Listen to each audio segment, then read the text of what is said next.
Good morning all of you. आज हम बात करेंगे संचार सिद्धांत या कम्युनिकेशन थ्योरी के बारे में। यह अंतर्राष्ट्रीय राजनीति का एक प्रमुख सिद्धांत है। संचार सिद्धांत को सबसे पहले लागू किया था गणित के क्षेत्र में इसे लागू किया गया था। प्रसिद्ध अमेरिकी गणितज्ञ नॉर्बर्ट विनर को संचार सिद्धांत का प्रवर्तक माना जाता है। विनर ने संदेश सिद्धांत, साइबरनेटिक्स तथा फीडबैक सिस्टम के आधार पर संचार सिद्धांत का विकास किया है तथा राजनीति विज्ञान और अंतर्राष्ट्रीय राजनीति में संचार सिद्धांत को लागू करने का श्रेय हार्वर्ड प्रोफेसर कार्ल डाइच को है। इस दृष्टि से कार्ल डाइच की कृति द नर्व्स ऑफ सिस्टम बहुत महत्वपूर्ण कृति है। द नर्व्स ऑफ सिस्टम एक विशिष्ट महत्व की रचना है। इसके अतिरिक्त डाइच का एक शोध लेख प्रकाशित हुआ जिसका नाम है communication models and decision system. Communication models and decision system नामक जो शोध लेख है वो कार्ल डाइच का है और इसमें भी डाइच ने संचार सिद्धांत को समझाने का प्रयास किया है। इसके अलावा जेम्स सी चार्ल्सवर्थ की द्वारा संपादित एक पुस्तक है कंटेम्परेरी पॉलिटिकल एनालिसिस। इसमें भी संचार सिद्धांत को समझाने का प्रयास किया गया है। संचार सिद्धांत जो है वो निर्णयों के परिणामों में इतनी रुचि नहीं लेता जितनी उनकी निर्माण की प्रक्रिया में। कहने का तात्पर्य ये है कि संचार सिद्धांत परिणाम को महत्व नहीं देता बल्कि प्रक्रिया को ज़्यादा महत्व देता है। ये साइबरनेटिक्स के प्रतिरूप के अनुकूल ही है क्योंकि उसमें भी लक्ष्य से अधिक महत्व संचालन और समायोजन की प्रक्रियाओं को दिया जाता है। कार्ल डाइच अपने संचार सिद्धांत को समझाते हुए अपनी व्याख्या का जब आरंभ करते हैं तो सबसे पहले वो संचार अभियांत्रिकी और शक्ति अभियांत्रिकी में अंतर बताने से करते हैं। डाइच लिखता है कि शक्ति अभियांत्रिकी में परिवर्तन प्रायः उसी अनुपात में होता है जिसमें शक्ति का उपयोग होता है। इसके विपरीत संचार अभियांत्रिकी में थोड़ी सी शक्ति का प्रयोग भी कभी कभी संदेश के प्राप्तकर्ता की स्थिति में बहुत भारी परिवर्तन ला देता है। ऐसे परिवर्तन प्रयोगों में लाई गई शक्ति के अनुपात में सहस्रों गुना बड़े होते हैं। संचार सिद्धांत का समस्त आधार परिवर्तन पर है। परिवर्तन शक्ति के द्वारा लाया जाता है परंतु ये प्राप्त सूचना और उस पर अमल करने पर निर्भर करता है। इसकी तुलना उस सूचना से की जा सकती है जो बंदूक की नली को किसी निर्दिष्ट लक्ष्य की ओर मोड़ देने के लिए आवश्यक होती है। संचार सिद्धांत प्रशासन को विभिन्न सूचना प्रवाहों के आधार पर स्थित निर्णय निर्माण की एक व्यवस्था मानता है। संचार सिद्धांत का आधार दो प्रकार की संकल्पनाओं पर टिका हुआ है। प्रथम वे संकल्पनाएं जिनका संबंध संचार का संचालन करने वाली संरचनाओं से है और द्वितीय वे संकल्पनाएं हैं जिनका लक्ष्य विभिन्न प्रकार के प्रवाहों और प्रक्रियाओं को समझना है। इस तरह से हम ये कह सकते हैं कि संचार सिद्धांत जो है वो दो संकल्पनाओं पर मुख्य रूप से टिका हुआ है।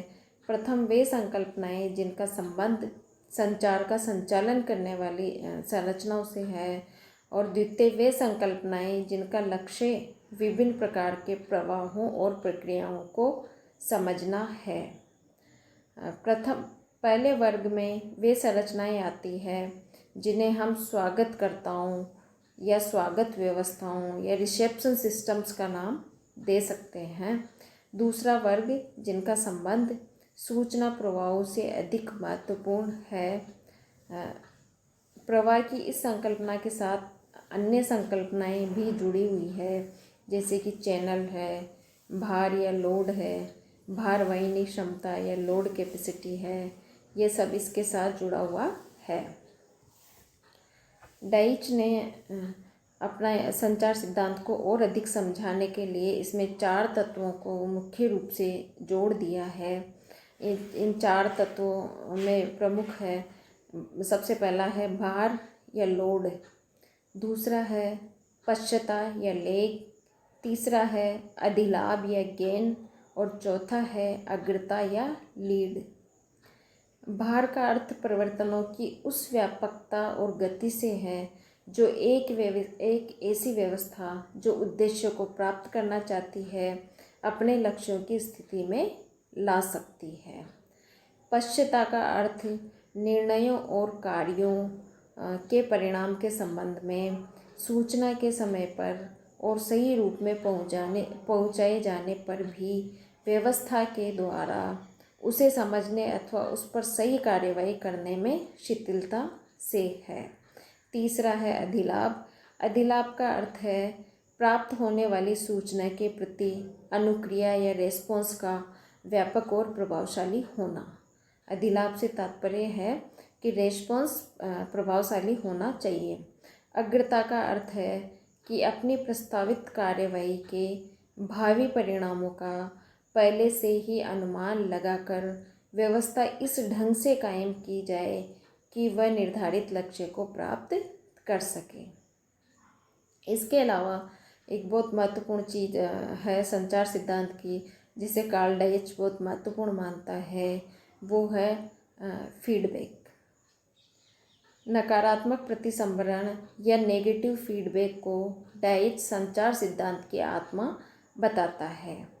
नकारात्मक प्रतिसंवरण से उसका अर्थ उन प्रतिक्रियाओं से है जिनके माध्यम से निर्णयों और क्रियान्वयन से उत्पन्न होने वाले परिणामों की सूचना व्यवस्था में इस ढंग से प्रवेश करती है कि वह व्यवस्था को अप्रयास ही ऐसी दिशा में मोड़ देती है जो उसे संबद्ध लक्ष्यों की प्राप्ति के अधिक निकट ले जा सके।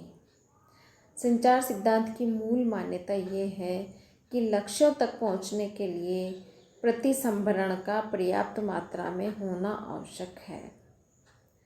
डाइच संचार सिद्धांत के लिए फीडबैक का होना बहुत आवश्यक मानते हैं, और फीडबैक ही वो प्रक्रिया है जिसके माध्यम से राजनीति अपने लक्ष्य तक पहुंच सकती है।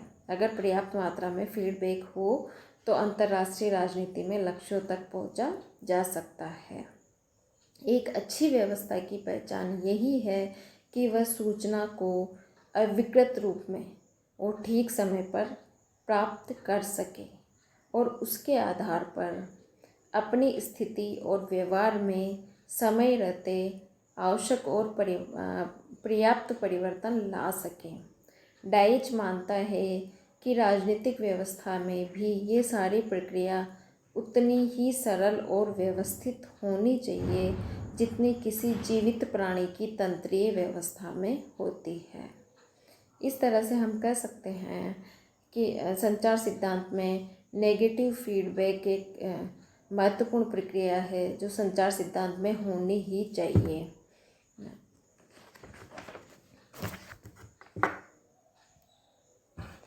अब संचार सिद्धांत की आलोचना की अगर हम बात करें तो संचार सिद्धांत व्यवहारिक बहुत कम और सैद्धांतिक बहुत ज़्यादा है। संचार सिद्धांत के बारे में एक विचारक है ओरेन यंग, ये लिखते हैं कि संकल्पनाओं को मूर्त रूप देने में और परिमाणात्मक विश्लेषण की दिशा में ये उपागम अत्यंत समर्थ है, परंतु इस उपागम का आग्रह प्रमुखतः निर्णय निर्माण की प्रक्रिया पर है, निर्णयों के परिणामों पर बहुत कम है। कहने का तात्पर्य ये है कि संचार सिद्धांत परिणामों को बहुत कम महत्व देता है, केवल प्रक्रिया को महत्व देता है। इसके अलावा ये सिद्धांत एक अत्यधिक यांत्रिक सिद्धांत है, एक यांत्रिक सिद्धांत है जो व्यवहारिक बहुत कम है। ये मानव के व्यवहार को मूलतः अभियांत्रिकी का रूप देने का प्रयत्न करता है। डाइच द्वारा प्रयोग में लाया गया ये सिद्धांत इतना जटिल हो गया है कि अंतर्राष्ट्रीय राजनीतिक घटनाओं को समझने में सहायता पहुंचाने के स्थान पर ये सिद्धांत हमें उलझन में डाल देता है।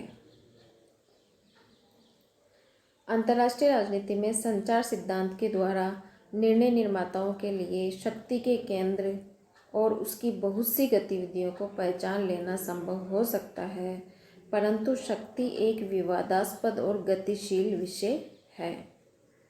इसीलिए संचार सिद्धांत की आलोचना की जाती है कि ये सिद्धांत एक यांत्रिक सिद्धांत मात्र बनकर रह गया है, जो व्यवहारिक बहुत कम है, और अगर इसके माध्यम से हम अंतर्राष्ट्रीय राजनीति को समझते हैं तो ये हमें और उलझन में डाल देता है। संचार सिद्धांत की आलोचना होते हुए भी अंतर्राष्ट्रीय राजनीति के लिए इसका अपना एक उपयोग है। अंतर्राष्ट्रीय राजनीति में संचार सिद्धांत का उपयोग हम कर सकते हैं। विश्लेषण की इस पद्धति की मूल इकाई सूचना का प्रवाह है। अंतर्राष्ट्रीय राजनीति का जब हम संचार सिद्धांत के माध्यम से अध्ययन करते हैं तो इसकी जो मूल इकाई है वो सूचना का प्रवाह है या इंफॉर्मेशन फ्लो है, क्योंकि उसी के माध्यम से संचालन की प्रक्रिया को गति के साथ संबंध किया जा सकता है। अंतर्राष्ट्रीय राजनीति में भी निर्णय लेने के लिए सूचनाओं का प्रवाह बहुत आवश्यक है। जिन राष्ट्रों के पास सूचना का संग्रह पर्याप्त मात्रा में है या जिनका सूचना संग्रह का जाल बिछा हुआ है, वो दूरदर्शितापूर्ण विदेश नीति का प्रयोग कर सकते हैं और अंतर्राष्ट्रीय राजनीति में अपनी एक अलग पहचान बना सकते हैं। तो ऐसा नहीं है कि संचार सिद्धांत की हम केवल आलोचना ही कर सकते हैं। संचार सिद्धांत का अंतर्राष्ट्रीय राजनीति में अपना उपयोग भी है। ये है संचार सिद्धांत। अगली क्लास में हम एक नए सिद्धांत का अध्ययन करेंगे।